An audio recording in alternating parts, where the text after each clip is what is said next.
All right. What a pleasure it is to be up here with both of you, David and Michael. Why don't we get started, David? Why don't I start with you? All right. Because I know this is a very personal topic for you, and you grew up at a time when we were starting to see huge changes in society as a result of the civil rights movement, such as school integration. The landmark Civil Rights Act was passed prohibiting discrimination against African Americans just 2 years before you were born. Share with us, we've talked a little bit one-on-one. Share with us a bit about your own personal experience, Right. and what it meant growing up with this in the Jewish community, and how that experience has shaped your perspective today. First of all, thank you for having me. I really, it's an honor to be here.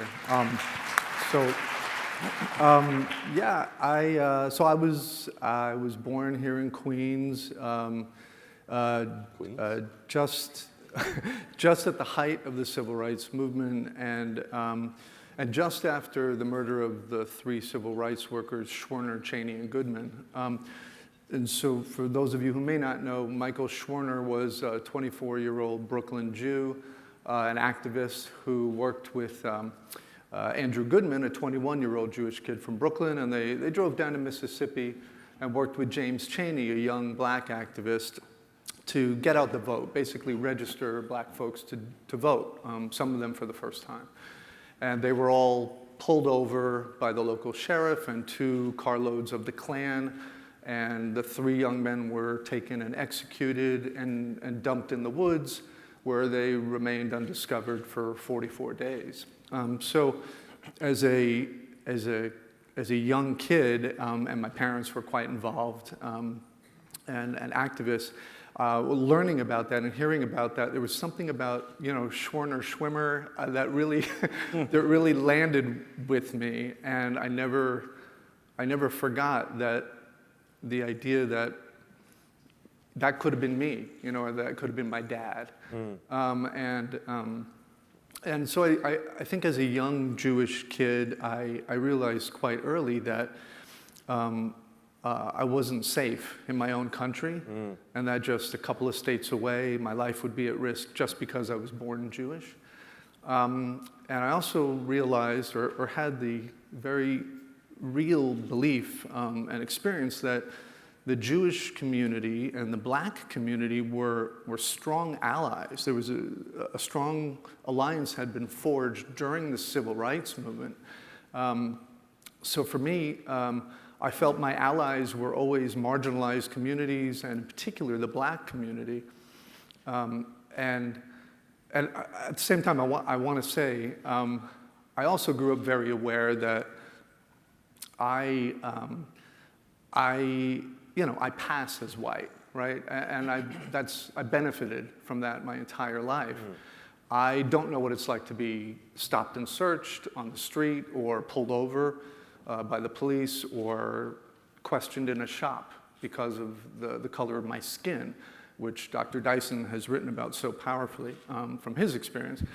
But I have been racially profiled my whole life, based on appearance, based on how I sound, how I look, based on my name. Jews throughout history have been profiled and discriminated against, just not necessarily because of the color of our skin, right? So as a young man, and again, I thank my parents for this, but I really had this perception of the black and Jewish communities working quite strongly together. And well, you're a scholar of Dr. King, so you might correct me, but I believe Dr. King at one point called the Jewish people the most consistent and trusted ally in the struggle for civil rights. And so I sit here today, and why I wanted us to talk was because I've seen that relationship between those 2 communities drift apart, and it's really upsetting to me. So let's build on that. Michael, you've spoken and written extensively about black-Jewish relations. Talk a little bit about your view on this, maybe even before your scholarship, and how it shapes your view of where we are today. Well, it's great to be here, with a remarkable leader like you, with a remarkable actor and thespian like Brother Schwimmer. And thank you for also clapping for him when we came out. It was beautiful, you know. He's a mentee of mine, and I'm bringing him along, you know. So obviously, I too felt the deep roots of a passionate engagement with the people who were similarly, you know, demonized and stigmatized. Heck, the Exodus story is central to black culture. I'm an ordained Baptist minister for over 40 years, and that notion, how can we sing Zion songs in a strange land, right? The weeping, the grief, the horrors, the tragedies, the traumas that we confronted through a Jewish lens, the Hebrew Bible at the core of our existence. And then me reading Martin Buber, Abraham Joshua Heschel, thinking critically about theology and the prophets. It was deeply rooted in our culture and community. And then as becoming a scholar, understanding the intimate links between people who have been similarly oppressed. And as you said, you know, obviously, James Baldwin writing about the difference between being a white eligible group of people versus a white excluded people leads to differences, no question about that. But as you said, the demonization of Jews, the anti-Semitism that is deeply rooted in the culture is a species of the white supremacy that demonizes all of us. So we might be in the different parts of the boat, but we on the same ship, and we got to stay together in order for us to understand where we are. Well, you know, it's interesting because I do think, as David, you were alluding to, and as you're directly saying, it seems like our communities are so connected, but why does it feel so often that they are disconnected?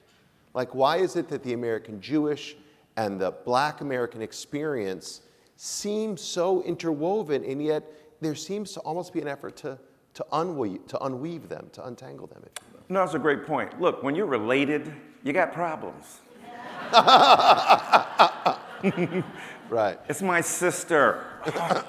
Do I have to take? Oh, come on. Right. So obviously, the intimate web that provides a sense of protection and a bulwark against the enemy also creates competitions, right? You know, when we were coming up, no, I was poor. No, I was poorer than you. No, I was poorer than you. We were so poor we couldn't pay attention. No, we were so, right? So, and we've had, you know, the so-called oppression derby.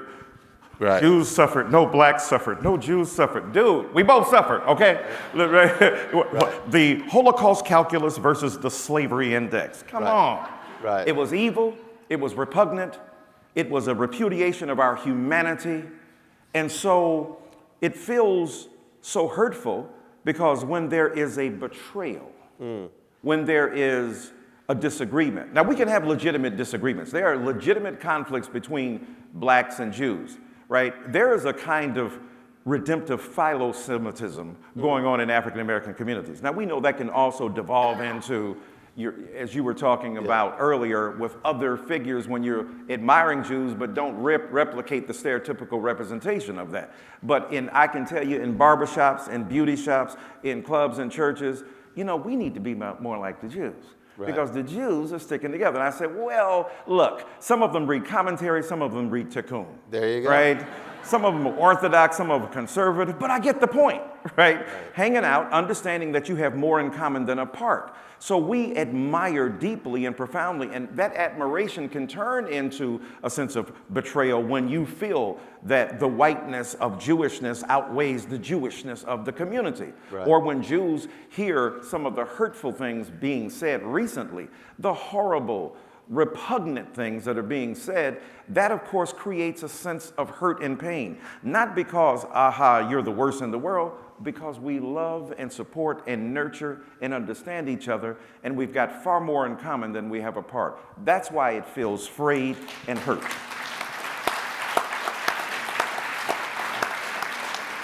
David, can you talk a bit about how you see it from your platform as well? I mean, you're an incredibly visible figure in the arts. I mean, you're You have such high name recognition. Everyone knows who you are.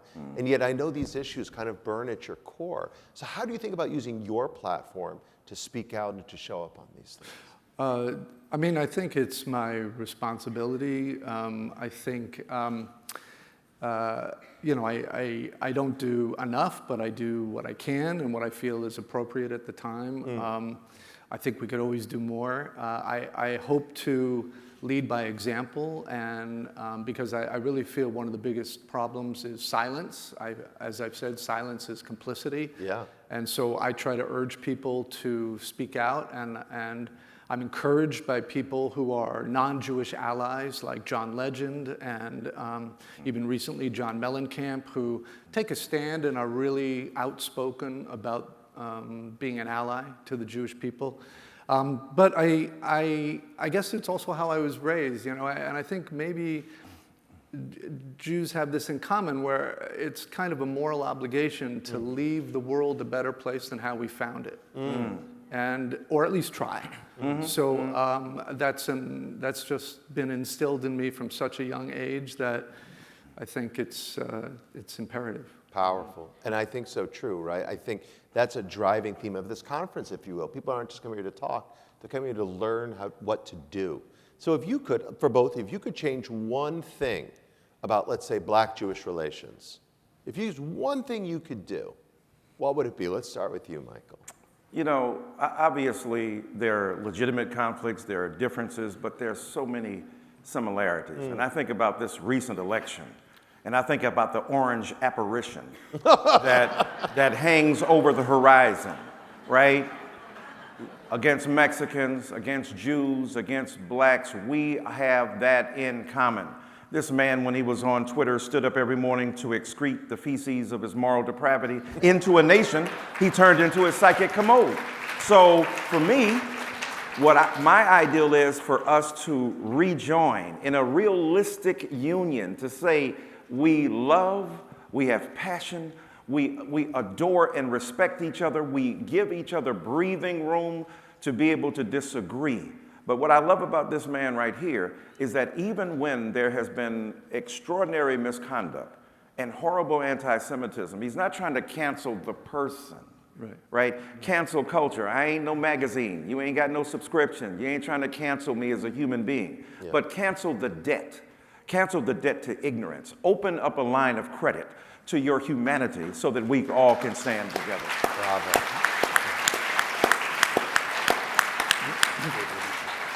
Yeah, what he said, but I'll say it better. I'm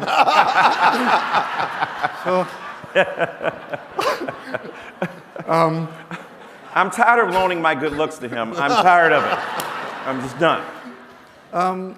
Yeah, I mean, I really wish there was more opportunity for real dialogue like this, not just a brief 20 minutes in front of 2,000 people, but actual dialogue, 2,200 people, sorry, an actual dialogue among a cross-section of folks in our community, and not just from entertainment, but from all fields. And I wish there was that kind of dialogue, because I believe that when we're in the room together, not online, hiding behind some other name, but when we're in the room together and we approach each other with empathy and respect and civility, I think we will discover that we have much more in common than not. And that's what, if anything could happen, I wish there was more opportunity for that kind of discussion. Well, I just tell you right now, I think that's a charge we can take up at ADL. And I think we've got friends in other organizations like the NAACP and the Urban League and Color of Change and so many others who I think share this idea. So I think that's something we can work on. And I'll just, by the way, like, isn't it Jewish Twitter, Black Twitter? You've got these subcultures that are just a few voices that seem to like drive the whole conversation, and not for the better. Yeah, well, that's part of the problem. You know, I tell, it ain't no Black Twitter. It ain't no Jewish Twitter. Right. It's Elon Musk Twitter, right? And if he moves that thing off the schneid, so to speak, you ain't got nothing left. Now, we do ingenious things. 2.5% of the population, 13% of the population, we are bad somebodies, right? we take little and make a lot. Yeah. And so instead of seeing that as a demonizing thread of bewilderment, stitch that into the fabric of our consciousness together. If black folk and Jewish folk could leverage our authority, presence, and our moral vision for this community, we could transform this culture altogether. Bravo. Yeah, I was just, yes, I think that, I was thinking if Kanye West had taken his energy, his immense talent, his genius, and applied it to bridge building between communities and to spread love rather than divisiveness, I mean, it would be unbelievable, right? So I think we have to educate, we have to give people permission to grow and to use their platform to build bridges rather than tear things apart. 100%. So actually, let's end on a positive note, right? I want to ask each of you, I talked about this in my speech earlier today, like I think one of the things we can all do is not lose hope. But let me ask each of you, like in this moment, what gives you hope? What inspires you? Well, look, the great mystic Howard Thurman said that we must resist the temptation to scale down our dreams to the event that we confront right now. Whatever it is, divorce, death, destruction, kids won't pay attention, wives and husbands won't come home before 5 o'clock, right? Whatever you're confronting, that he said that particular event will not exhaust the infinite capacity of you as a human being to adapt to your situation and to see a different future.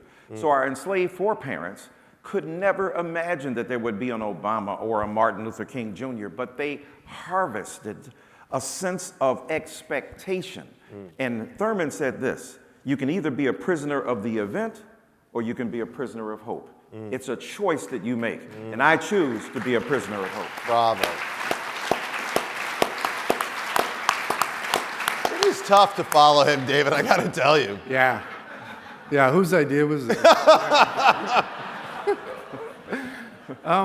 You know, what gives me hope is what I said before, allies, especially non-Jewish allies, speaking out.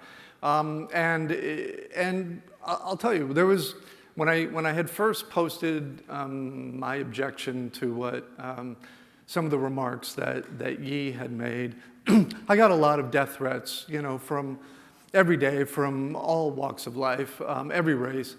And I also got many messages that were that were kind of dragging me for coming after a member of the black community.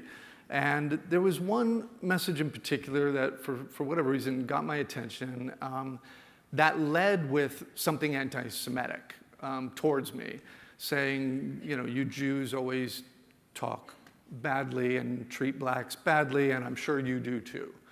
And it really hurt because, you know, this person doesn't know me. But the reason I'm just mentioning this is that I looked at her profile, and she's this really kind of really cool, I think 45-year-old black woman, over 9,000 followers, professional in the music industry, a member of the church, an activist, has a beautiful daughter and nieces, and nieces my daughter's age, and I'm just like, I feel like I got to try to reach this woman. Right? I have to try. And so I messaged her, which I never really do, but I reached out to her, again, with respect and civility. I gently corrected her judgment of me, her prejudgment of me. And then she responded, and we got into this amazing text exchange, by the end of which it was quite moving because we really sincerely, I believe, wished each other and our loved ones health and happiness. And later, when I found out I was doing this, I let her know I was going to be doing this. And that gives me hope. Because again, one-on-one, I feel like, you know, all we need to do is really just sit and talk to each other. So Hear, hear. Let's hear it for civility and decency. Yep. Let's hear it for reaching out. Let's hear it for David Schwimmer and Michael Eric Dyson.